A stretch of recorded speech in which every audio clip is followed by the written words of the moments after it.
Hace tiempo, cuando veníamos a Cristo, se pensaba que ahora solo teníamos que ser cristianos. Esto quería decir que no podíamos tener un trabajo secular y que no podíamos tener una vida normal. Se les enseñaba a las personas, en especial a los adolescentes o a los jóvenes, que la escuela ya no era tan necesario porque los iba a distraer de su verdadero propósito de Dios, en el cual terminarían siendo algún pastor, misionero, evangelista, y si tenían un estudio que fuera diferente a esto, pues ni pensarlo y ni contemplarlo. El punto de esta forma de pensar nos hacía después tener a un grupo de personas que no hacían otra cosa más que esperar el llamado de Dios para sus vidas. Se enamoraban de las palabras, de las promesas, de las profecías que se les daban o que recibían, y ya no hacían otra cosa, solamente esperar a que esto sucediera. Y después teníamos personas que no trabajaban, que no generaban un ingreso, pero sí querían casarse, tener una familia. Eso requiere de un ingreso porque son gastos que se van a ocasionar. Pero se maquillaba diciendo que ahora tenían que vivir solamente de lo que Dios les daba.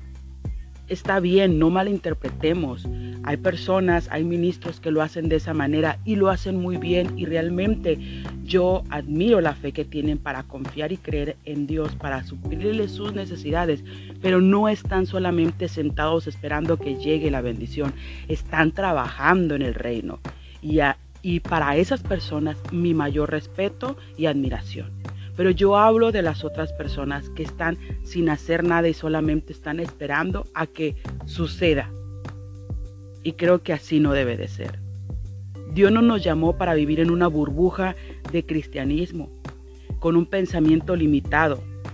Él nos dio la capacidad de pensar, de crear, de innovar, de planear, de soñar, bueno, infinidad de cosas que no podemos encajonarlo solo en una manera equivocada de interpretar el cristianismo.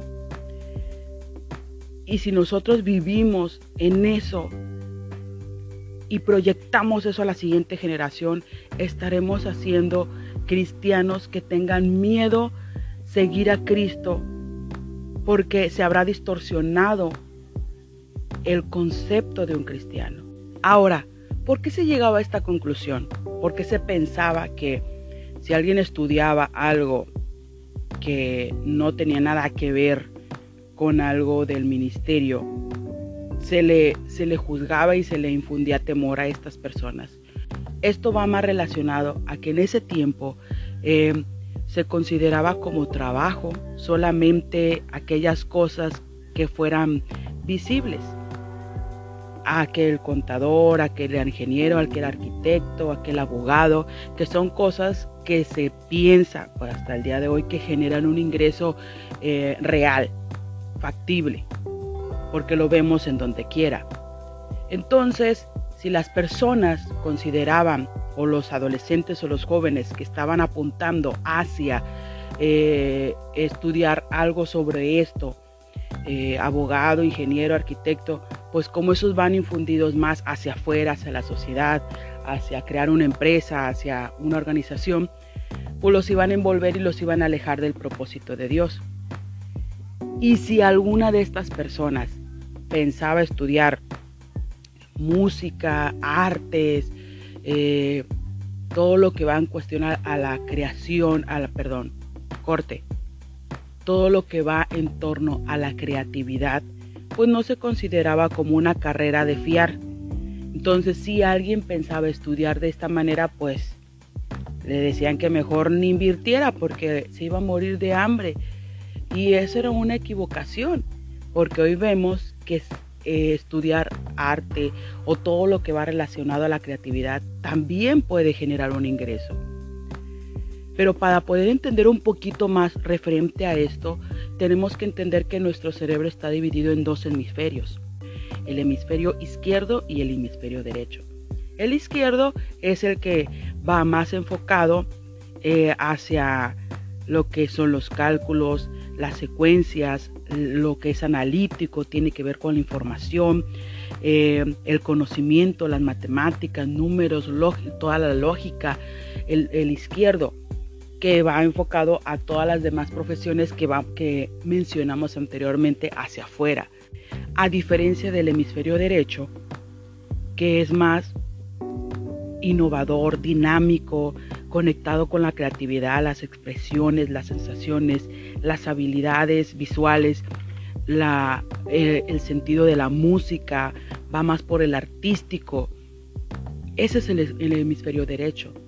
Por lo que se pensaba que si alguien quería innovar en la música, artes o algo relacionado con esto, se le decía que no tendría futuro. Y como lo mencionamos, sería una causa perdida y es como apostarle a algo que no tendría futuro. Por eso se iban más por lo que se podía ver, se podía palpar y se podía visualizar un poquito más. Entonces regresamos al punto de inicio. Cuando alguien venía a Cristo, si tenía un trabajo donde estábamos usando el hemisferio izquierdo, se demeritaba y el derecho ni pensarlo, porque a menos que fuera para tocar o cantar en la iglesia, entonces era un talento desperdiciado, dejando fuera la opción de que ese talento, siendo de la iglesia, podría ser también para proclamar el nombre de Cristo afuera de la iglesia. Entonces dejamos muy cerradas las opciones para soñar a los jóvenes y adolescentes. Por eso muchos de ellos estaban en la iglesia solo cuando eran pequeños, porque sus padres los llevaban. Pero una vez que crecían rumbo a la etapa de la universidad, dejaban poco a poco de considerar una relación con Dios. Pensaban que su carrera era algo que a Dios no le agradaba. Mala manera de pensar era esa la que estábamos enseñando. Ahora les comento, yo crecí en uno de esos ambientes y cuando fui a la universidad recibía de vez en cuando comentarios como: ¿pero de qué sirve estudiar si Dios te llamó al ministerio? ¿Qué vas a hacer con tu carrera el día de mañana? Cuando llegue ese llamado o cuando ya Dios te diga que tienes que emprenderlo. O creo que estás perdiendo un poco el tiempo, deberías de predicar a Cristo y no estar estudiando. Y uno de los comentarios más rudos fue: ¿pero para qué estudias si te vas a casar y terminarás dedicándote al hogar y tu carrera saldrá sobrando? Como si una cosa estuviera peleada de la otra. Y créanme que dejar de pensar así y renovar mi mente, aún sigo trabajando en eso. Y créanme que dejar de pensar de esa manera y renovar mi mente es un trabajo que es constante y hasta el día de hoy lo hago. Porque uno termina creyendo eso y peor aún, lo enseña a los demás, cerrando la oportunidad a los jóvenes y a los adolescentes de que sueñen, de que crean, de que vean y sueñen aún más grande. Ahora, ¿por qué no fomentamos la creatividad, lo artístico y lo musical? Si tenemos un Dios muy creativo y artístico. Tan solo cuando vemos en Génesis 1 y 2, todo lo hizo. Y hoy vemos las maravillas de la naturaleza. Es algo sumamente asombroso. Ahora, ¿por qué no fomentar la creatividad y lo artístico, lo musical? Recordemos que tenemos un Dios muy creativo y artístico. Tan solo tenemos que echarle un vistazo a Génesis 1 y 2 para darnos cuenta de eso. Él hizo toda la naturaleza, todos los bellos paisajes que podemos ver en nuestro alrededor o en algún lugar cuando viajamos. Es sumamente asombroso lo que Dios hizo, lo que Dios creó. Dios ha puesto en nosotros el poder de soñar, imaginar, crear, porque eso es Dios. Pero muchas veces reprimimos el hemisferio derecho como algo malo o como algo que solamente en cierto momento, pero no algo que Dios ha puesto en nosotros, porque en la actualidad se están enfrentando a muchas otras cosas. No podemos tomar el modelo antiguo y quererlo poner en el nuevo, cuando Dios nos está pidiendo que avancemos. No podemos enseñar a los adolescentes de la misma manera que se enseñó en años anteriores, porque para nada les va a servir para esta época, porque si lo hacemos de esa manera, no se podrá explotar el potencial que ellos tienen. y será reprimido por el miedo en pensar que a lo mejor eso no le agrada a Dios. Pero muchas veces es nuestra manera limitada de querer ver a Dios lo que termina haciendo que ellos se repriman y no expresen la creatividad y el talento que Dios ha puesto en sus vidas. Cuando Dios le estaba dando instrucciones a Moisés de cómo haría el tabernáculo y qué cosas llevaría, cada una de las áreas, el santuario, el lugar santísimo, el atrio, todas estas cosas, Él le dio específicamente todas las instrucciones. Dice en Éxodo 31, 2 al 4, que Dios a algunas personas las llenó de su espíritu con sabiduría, inteligencia, ciencia y toda arte para invertir diseños, para trabajar el oro, la plata y todos estos materiales. Los llenó de su espíritu para poder trabajar, para poder tener la creatividad de poder hacer unos diseños maravillosos, para poder trabajar este material de una manera perfecta y detallada. Dios nos da esa habilidad a nosotros y a los adolescentes para que ellos puedan crear. Entonces, ¿por qué nosotros limitamos y se nos olvida esta parte de la Biblia cuando dice que Dios escogió a algunas personas y las llenó de su espíritu con estas cualidades para poder crear algo para Él? O sea que Dios nos da la capacidad para crear, diseñar, imaginar, soñar y para sus propósitos. Porque ese tabernáculo era la casa de Dios.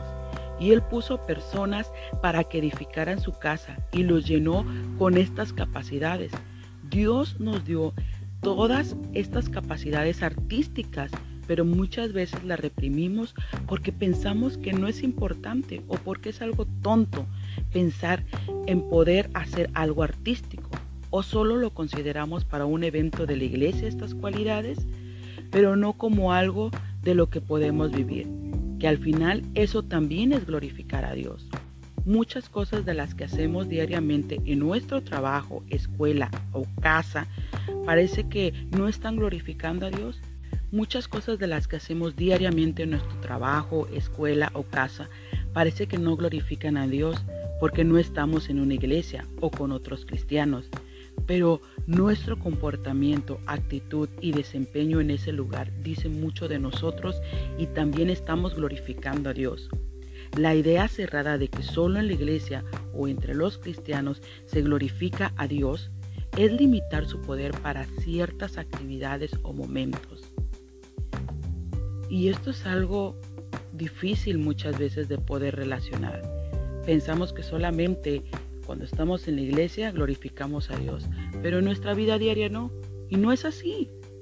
También en nuestro trabajo glorificamos a Dios. En una porción del libro dice lo siguiente: en Génesis 1:28 Dios nos da lo que podríamos llamar la primera descripción de trabajo. Dice así: sean fructíferos y multiplíquense, llenen la tierra y sométala. La primera frase dice: sean fructíferos y multiplíquense. Significa que desarrollemos el mundo social, que construyamos familias, iglesias, escuelas, ciudades, gobiernos, leyes, en fin. La segunda frase dice: sometan la tierra. Significa equipen al mundo natural, sembrar, construir puentes, carreteras, diseñar computadoras, componer música, etc. La instrucción principal que Dios le da a la humanidad es que desarrolle los recursos del mundo natural y que utilice las habilidades que le fueron dadas por Él para traer gloria a su nombre. Dicho de una forma más práctica, Dios se glorifica en nuestra creatividad, ya sea que implique hacer artesanías, pintar obras que muevan los corazones a alabarle o diseñar un arado que nos permita sembrar y cosechar de lo mejor. Dios se glorifica. Y esto es sumamente asombroso, porque vemos que ese fue el propósito cuando Dios creó al ser humano, que creáramos, que glorificáramos, que en medio de todo lo que hiciéramos, su nombre fuera glorificado. Nuestro propósito lo cumplimos en nuestra vida diaria. Escucha bien esto. nuestro propósito lo cumplimos en nuestra vida diaria. Esto es asombroso. Eso quiere decir que yo al venir a trabajar, que yo al ir a la iglesia, que yo al estar en un grupo con mis amigos de la iglesia, que yo al convivir con mi vecino, que yo al convivir con mi familia, convivir con mis compañeros de trabajo, al hacer todo esto, estoy cumpliendo mi propósito. Ahora con todo esto, ¿a dónde quiero llegar? Pues fácil, no limitemos la creatividad de nuestros adolescentes, ni lo que ellos quieran estudiar. Todo lo que hagan es para la gloria de Dios. Y si les enseñamos desde ese punto y no con un miedo o inseguridad, ellos podrán ver que donde vayan o lo que decidan hacer, están con el propósito o están en el propósito de Dios. Ayudémoslos en sus dudas sobre qué quieren estudiar, motivémoslos a soñar, a ser creativos. Que si ellos quieren estudiar algo relacionado con eso, bueno, impulsarlo a que lo hagan, no desanimándolos. Y si quieren estudiar algo más analítico, también está bien, pero que no le tengan miedo a crecer en su creatividad como algo que puede ser un pasatiempo y no un estilo de vida. Como padres, si tu hijo quiere estudiar algo artístico, no lo desanimes, impúlsalo, anímalo, y si es cara la carrera, busca el medio de cómo poder ayudarlo a que lo haga. Hay muchos planes económicos que pueden ser usados o que pueden investigar para que esto se haga, pero no te rindas a la primera, que ellos vean que tú también crees en ellos porque Dios ya lo hace. Fomentemos en las reuniones de adolescentes la creatividad, que puedan dar puntos de vista, que puedan expresarse sin miedo. Demos opciones a que digan lo que piensan en cuanto a su creatividad. Por lo general, cuando algún adolescente comenta algo que a lo mejor no es de mucha aportación a la clase, siempre le digo, bueno, puede ser una opción. O, ¿qué opinan los demás? Empiezo a hacer un pequeño debate en cuanto a las ideas que tienen y dejo que todos opinen. Y después aterrizo con lo que dice la Biblia al respecto. Pero nunca desacredito los comentarios o les digo que no es válido su comentario. Y mucho menos trato de dejarlos en vergüenza. Eso no puede ser permitido, porque eso solamente alimenta una inseguridad en ellos. Y sobre todo, cuando hablemos sobre lo que quieren ser de grandes o estudiar, siempre dejo que opinen lo que quieran ser y los animo a que lo hagan, pero que no descuiden su relación con Dios.